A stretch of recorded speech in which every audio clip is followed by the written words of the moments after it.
Mail Rail. You're about to explore some of London's hidden underground postal railway. I'm Andy, your guide today, and I'm joined by Ray Middlesworth. Hi, Ray. Hi. I worked here as an engineer for 27 years, keeping the trains running. But not just any old trains.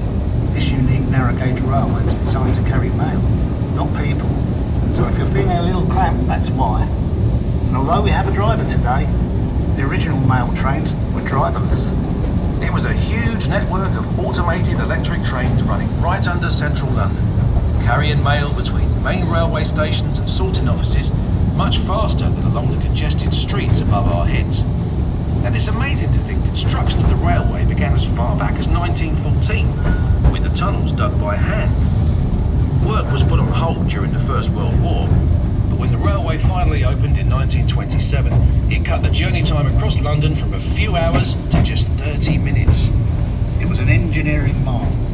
Mail rail ran almost non-stop. You'd see people playing darts between the trains arriving, guys conversing back and forth and wheeling work up and down. It was a noisy and lively place to work.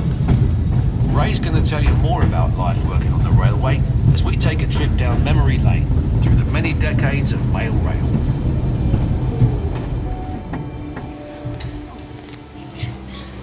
We're under Mount Pleasant sorting office, heading east to Whitechapel.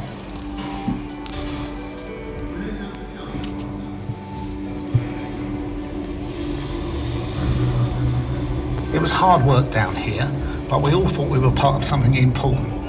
There was enormous team spirit.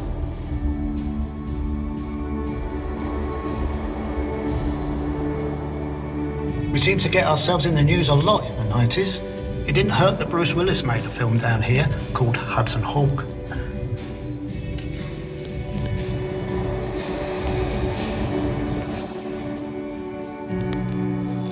In the 80s, we had our 60th anniversary. Along with that, we had a new brand and finally some new trains.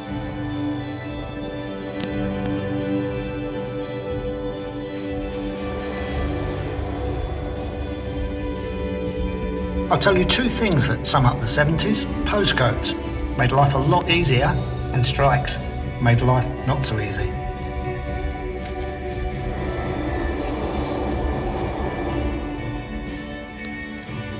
The swinging 60s. Those World Cup stamps sold out after England won. There were a few celebrations down here that summer.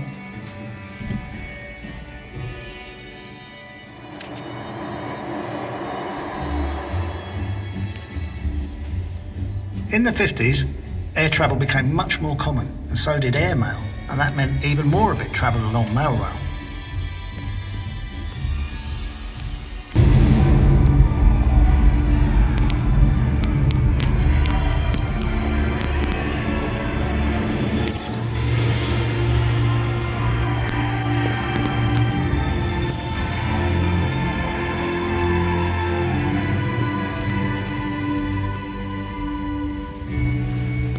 The railway was bombed several times.